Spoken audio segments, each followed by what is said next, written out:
Hello again everybody, and a very warm welcome back to the channel. Today we're taking a look at the new Hawker Hunter package, a new freeware aircraft available for Microsoft Flight Simulator, created by somebody called Dave WG. All the links are in the description should you want to download it to give it a go yourself. We're going to take it for a spin here out of RAF Valley with the great super spud freeware scenery, which we've enjoyed for quite some time now. Great sounds from the exterior, as I'm sure you guys will agree. So as you can see, the exterior model is actually quite nice, and the sounds at the startup were pretty cool too. Some of the sounds do cut off, but this is an early release, and I'm sure it'll be worked on and improved over time as well. Certainly because it's freeware, it's quite cool too. There are a lot of different options available for the aircraft, tons of liveries, and multiple different types as well, including the original prototype variant, the F2 all the way through to the F4, the F6, FGA9, FR10, ground attack versions, and some others as well. A total of 22 paint schemes available.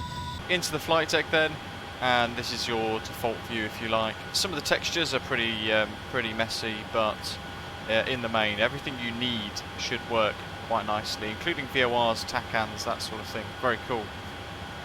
With the door being open, you can just click the click spot here and it'll open and close the door, or sliding canopy I should say.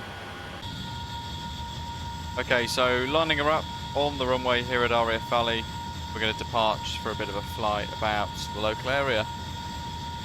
Rich in history, the aircraft in real life, used in combat, multiple theatres around the world as well, and really successful as a jet with the Royal Air Force and various other air forces in the world too, so nice to certainly have a bit of a nod to history here in the sim that we can enjoy.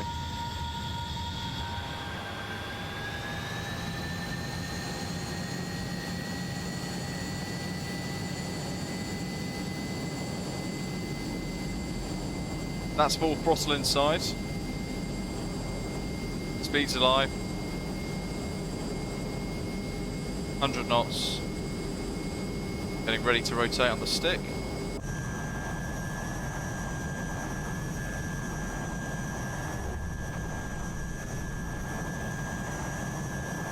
Away we go. Interesting with the canopy animation there. I'd closed the canopy, but actually it needed to replay on the inside, which is a little bit strange. Check the speed, 180 knots in the climb, about 45 degrees. And away we go. Let's clean the aircraft up, get rid of some of those flaps, and we're going to head round towards the coast.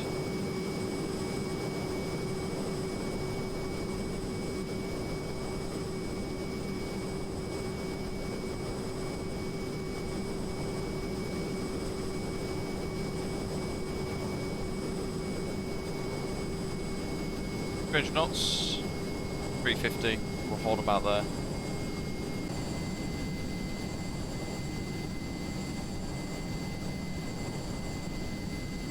So overall, manoeuvrability wise, it's actually quite interesting.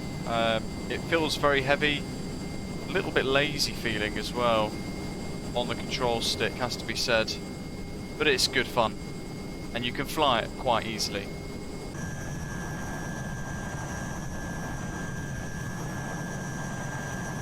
Nice visual effects there over the wings.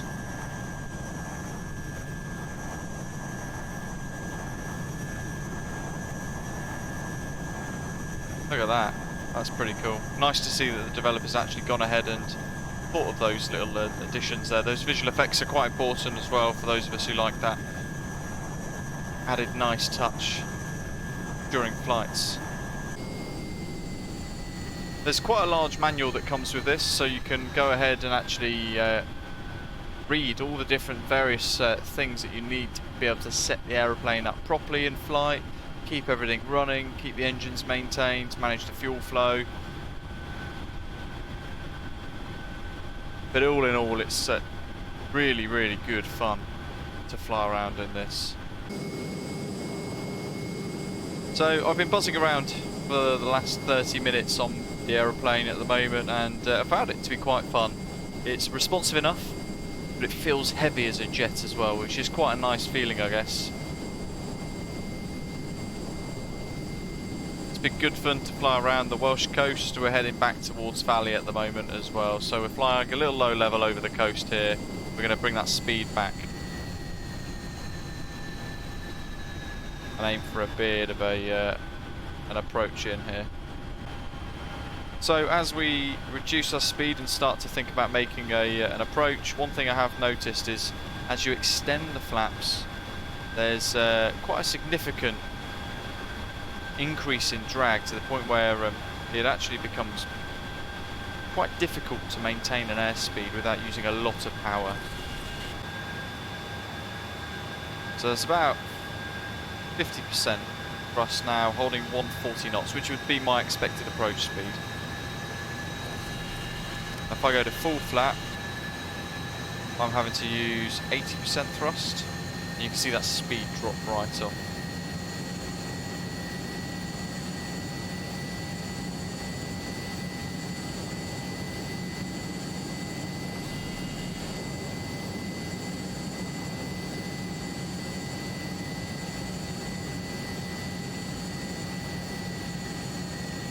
There we go, that's a bit better. Brought the flaps back a notch.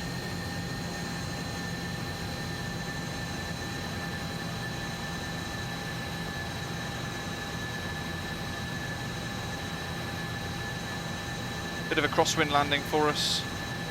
A couple of knots across the runway. But again, in a way, it's a good test of how the aeroplane flies, I suppose.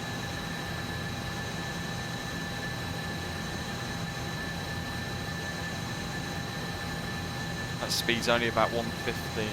Seems really, really, really slow. That speed I would have anticipated stalling, but using about 60% thrust.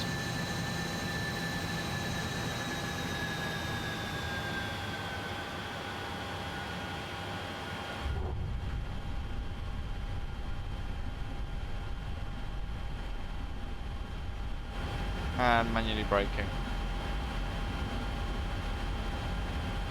And there you have it, the Hawker Hunter for Microsoft Flight Simulator. Great bit of fun, fantastic little freeware aircraft as well, and hopefully we'll get some decent improvements throughout time by the developer as well, making this a truly remarkable aeroplane that we can have some fun in.